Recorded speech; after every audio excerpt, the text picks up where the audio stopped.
안녕하세요. 진리의 과학의 진리입니다.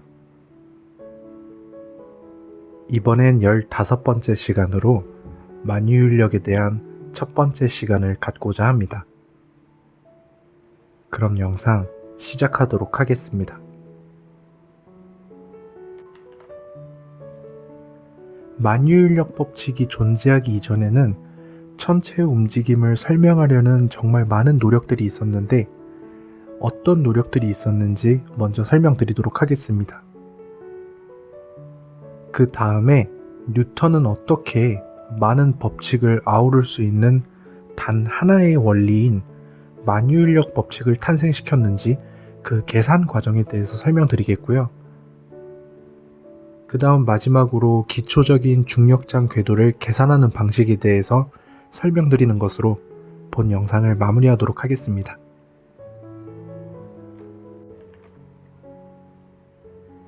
여러분들은 혹시 밤하늘에 떠있는 별을 유심히 관찰한 적이 있으신가요? 이 밤하늘의 별을 가만히 바라보고 있으면 북극성을 기준으로 회전하는 것을 알 수가 있습니다. 그런데 이 별의 움직임이 너무 멀리서 진행되다 보니까 이 거리감이 없어요. 그래서 지구는 가만히 있는데 하늘이 움직이는 것처럼 느껴집니다. 그래서 많은 과학자들은 하늘이 움직이고 있다라고 생각을 했어요. 대표적인 철학자 플라톤과 아리스토텔레스 역시 그런 생각을 가졌고, 그로 인해서 지구 중심 모델을 기반으로 천체의 움직임을 설명했습니다. 그 와중에 등장한 클라우디우스 프톨레마이오스는 처음으로 천체의 움직임을 수학적인 접근을 통해서 설명하기 시작을 했는데요. 보시면 지구 주변의 커다란 주전원, 그리고 그 주전원을 따라서 회전하는 대원, 그리고 이 원의 찌그러진 정도인 이심 등을 통해서 천체의 움직임을 설명했습니다. 그렇게 설명된 책이 아랍어로 번역되면서 알마게스트라는 이름으로 발간되게 되는데, 이 알마게스트라는 뜻 자체가 위대한 것이라는 뜻입니다. 그만큼 옛날 사람들에게 천체의 움직임을 예측하는 일은 정말 위대한 것이었어요. 하지만 프톨레마이오스의 모형에는 몇 가지 문제점이 있었는데, 이 첫 번째로 금성과 수성은 이 지구에서 얼마 떨어지지도 않았지만 공전주기 차이가 심했다는 단점이 하나 있었고요. 그리고 지금 이 화성이 움직일 때 한 번 멈칫 그리고 뒤로 돌았다가 다시 제대로 움직이는 이 역행 현상이 있었는데, 이 역행 현상을 제대로 설명하지 못했습니다. 지금 여러분들께서는 지동설이라는 것을 알기 때문에 이게 뭐야, 뭐 말도 안 되는 이론이야, 이렇게 생각하실 수도 있지만, 처음으로 수학적인 접근을 통해서 천체의 움직임을 설명했다는 것은 정말 놀라운 발견이었습니다. 그리고 심지어 1500년 가까운 시간 동안 많은 과학자들은 이 프톨레마이오스의 모델을 기반으로 해서 조금 더 세련되고 완벽하게 천체의 움직임을 예측할 수 있도록 연구하였습니다. 그만큼 프톨레마이오스의 업적은 대단했어요.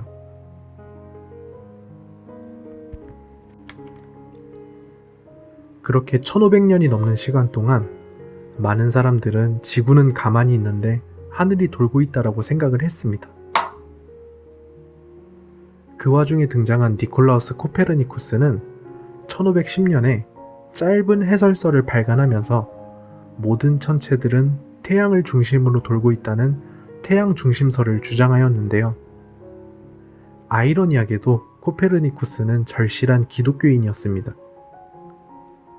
기독교 환경에서 태어나고 자라서 기독교 학교를 졸업하였고, 교회의 부탁을 받아서 교회가 운영하고 있는 달력의 오차를 개선하기 위해서 천문학을 연구했던 것입니다. 그 와중에 만약에 태양이 모든 천체들의 중심에 있고 나머지 천체들이 태양을 중심으로 회전을 하고 있다면 기존의 프톨레마이오스의 모델이 가지고 있었던 수성과 금성의 공전 문제, 그리고 행성들의 역행 문제를 해결할 수 있다는 사실을 착안했습니다. 그래서 태양이 중심에 있고 나머지 천체들이 돌고 있다는 것을 공식적으로 문서에 남기게 되는데 이슈가 되지는 못했습니다. 이렇게 완벽해 보이는 코페르니쿠스의 모델 역시 완벽하지 않은 단점이 있었는데 그것은 바로 코페르니쿠스가 아리스토텔레스의 영향을 받아서 모든 천체의 움직임은 등속 원운동으로 표현 가능하다라고 생각을 했기 때문입니다. 그래서 실제로 나타나는 천체의 움직임의 미세한 오차는 코페르니쿠스는 예측하지 못했습니다.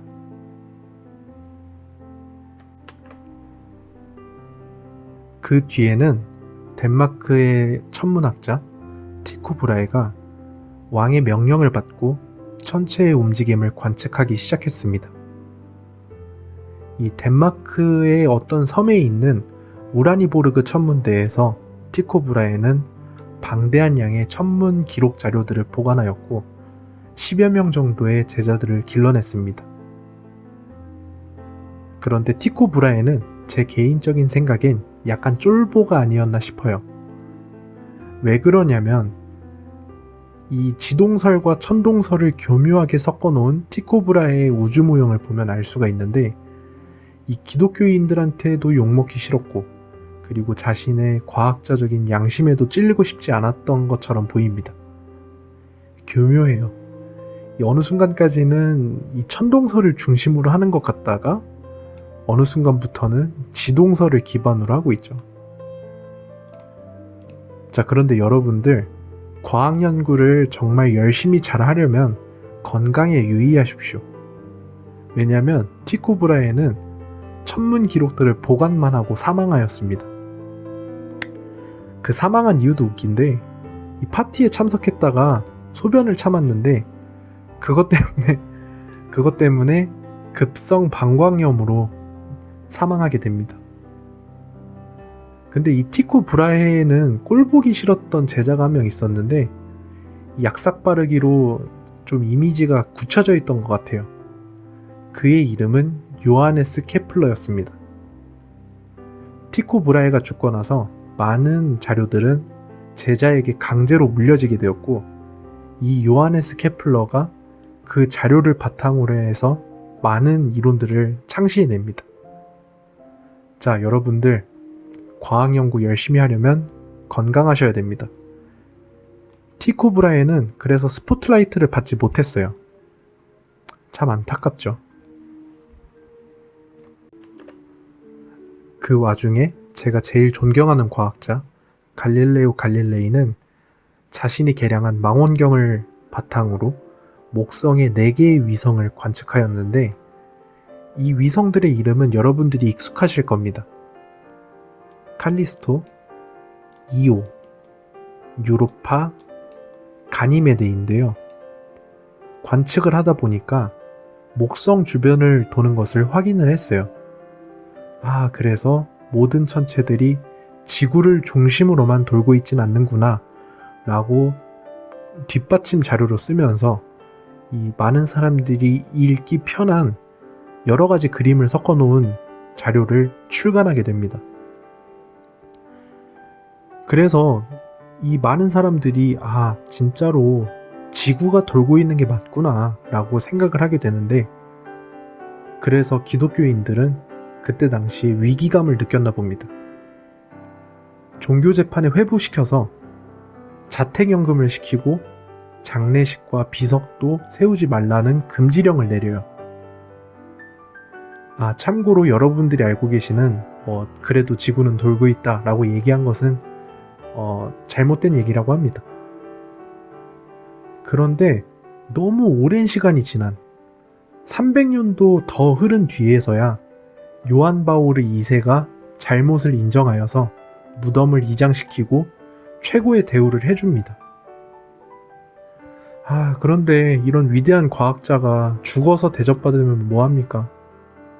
참 안타까운 일이죠.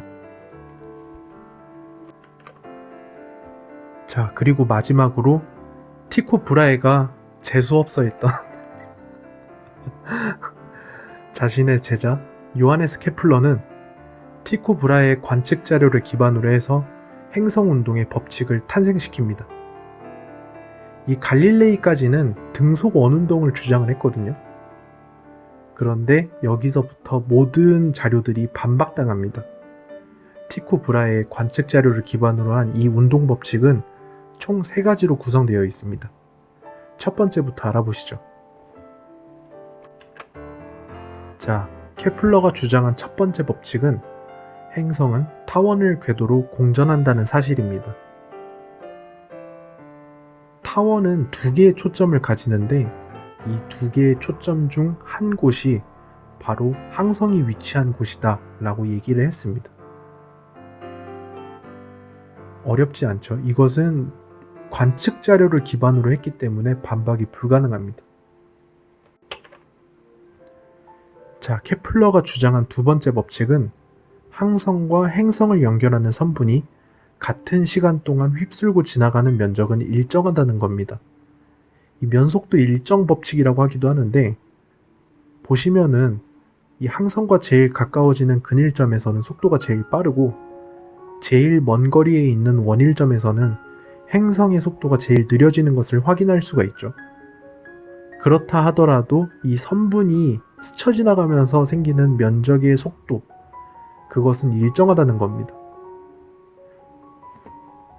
이해가 가시죠? 자, 케플러가 주장한 세 번째 법칙은 행성의 공전 주기의 제곱과 그리고 타원 궤도의 긴 반지름의 세제곱 사이의 비례관계입니다.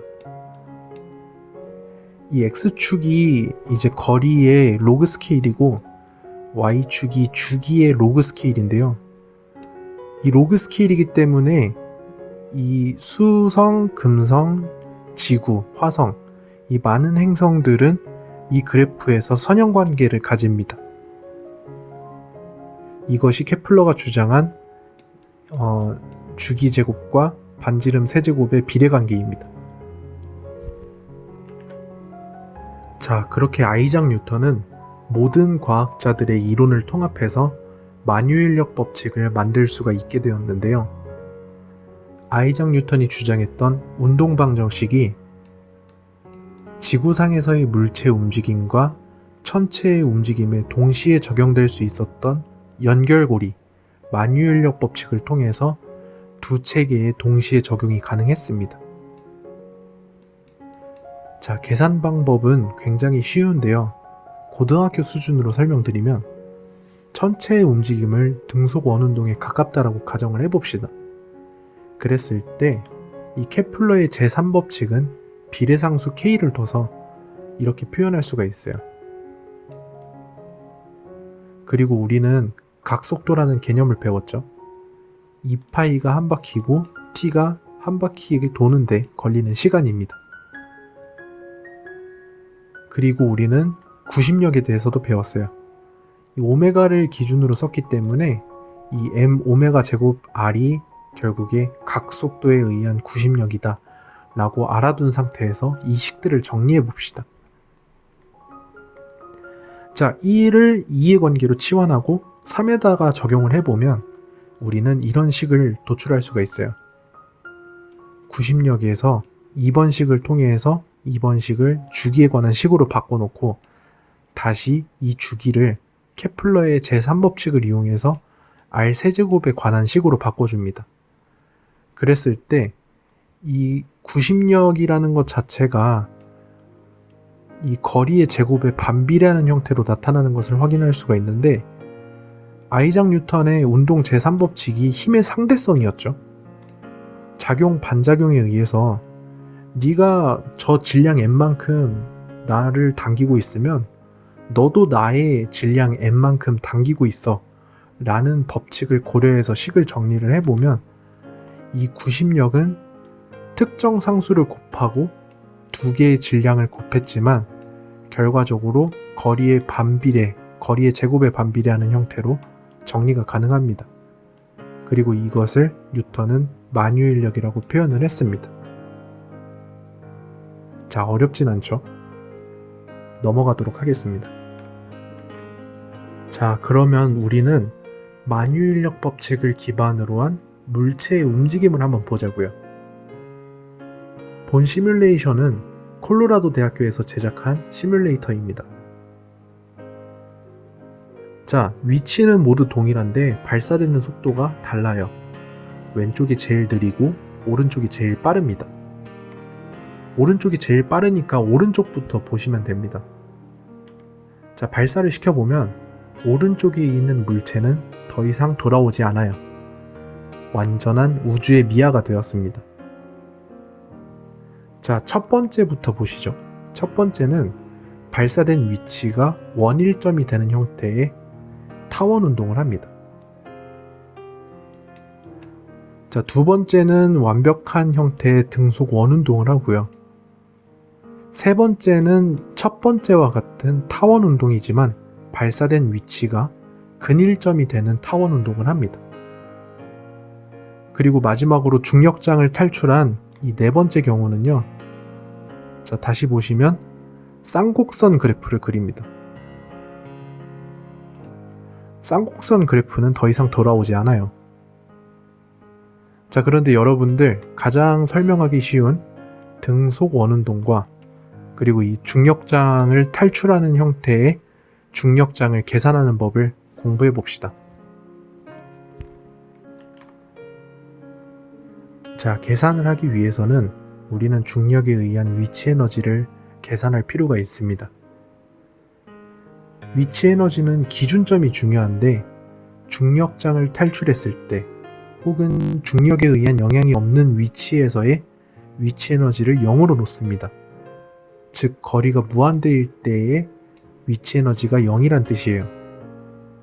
그래서 만약에 우리가 두 물체 사이에서 만유인력이 한 일을 계산을 하려면 이 중력장에서부터 빨려 들어오는 힘과 이 미소 구간 벡터를 설정을 해줘야 되는데 주의하셔야 될 것은 이 라지 m을 기준으로 m을 바라봤을 때 이쪽 방향이 플러스이기 때문에 우리는 ds 벡터를 좀 이상하게 적어줘야 됩니다.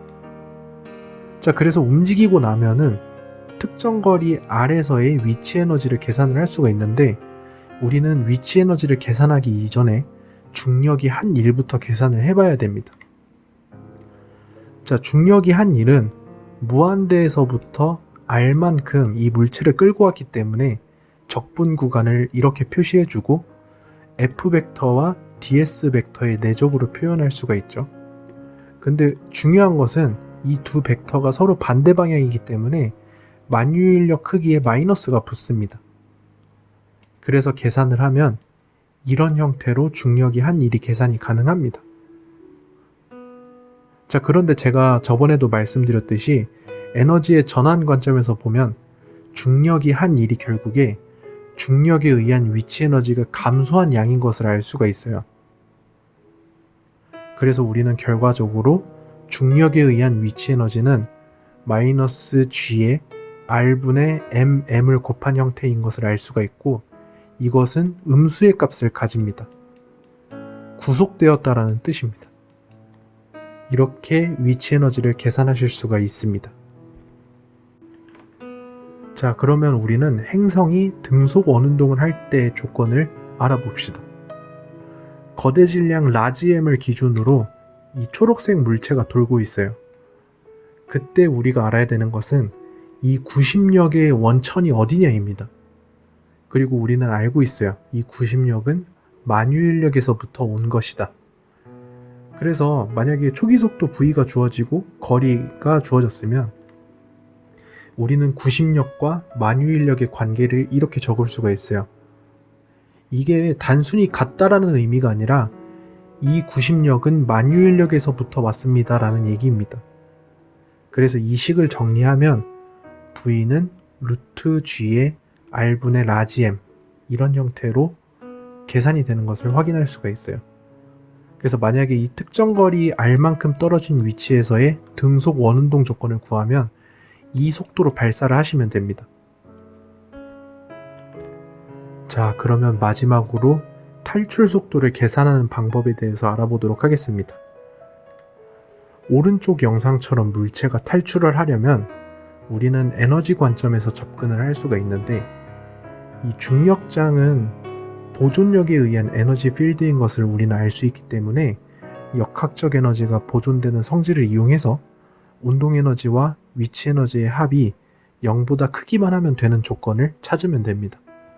그런데 우리는 전부 다 알고 있어요. 운동 에너지는 2분의 1 V제곱이고 위치 에너지는 마이너스 G의 R분의 MM이라는 것을. 그래서 우리가 계산하기 쉽게 좀 이항을 시켜놓고 이 스몰 m을 지우고 2분의 1도 넘겨서 V에 대한 조건을 확인을 해보면 루트 G의 R분의 2M인 것을 확인을 할 수가 있습니다. 이전의 등속 원운동 속도보다 정확하게 루트 2배, 그게 오른쪽에 표시되어 있어요. 그래서 여러분들은 등속 원운동하는 조건, 그리고 탈출하는 조건을 알 수 있었습니다. 여기까지가 내용의 전부이고요. 마무리 영상으로는 최근에 발사된 누리호 영상으로 하겠습니다.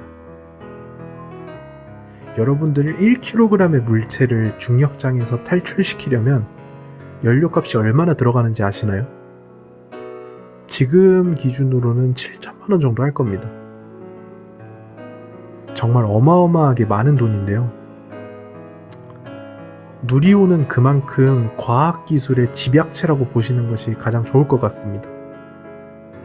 이 몇몇 언론사에서는 누리호가 궤도에 안착하지 못했기 때문에 아쉬운 실패다라고 하지만, 개인적으로 대한민국에서는 우주발사체 시험 횟수도 적었고 그리고 투자 비용도 적었기 때문에 이 정도의 퀄리티가 나왔다는 것에 저는 정말 놀라움을 금치 못했습니다. 개인적으로 우리나라 항공우주 기술의 발전이 영위하고 더 찬란하게 빛나는 것을 희망하겠습니다. 시청해주셔서 감사합니다. 저는 진리의 과학의 진리였고요. 다음번엔 조금 더 유익한 영상으로 여러분들을 찾아뵙겠습니다. 감사합니다.